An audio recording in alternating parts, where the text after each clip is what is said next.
আমি লৰিণজ্যোতি গগৈ ডাঙৰীয়াৰ লগত অলপ দিন আগতে অসমৰ বৃহত্তৰ সমস্যা লৈ আমি কথা পাতিছোঁ।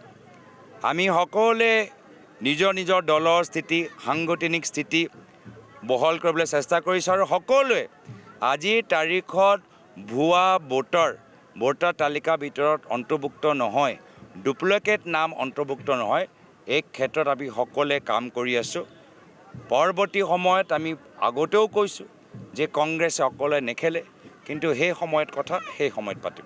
ৰাইজৰ দলৰ লগত মিত্ৰতা হ'ব নেকি?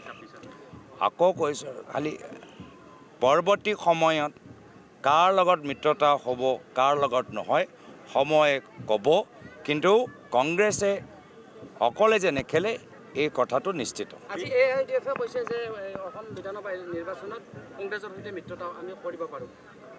AIDF-এ কৈছে। আপোনালোকে AIDF-ৰ কথা শুনে, মই বহু দিনৰ পৰা AIDF-ৰ কথাবোৰ শুনিবলৈ মই বন্ধ কৰি দিছোঁ।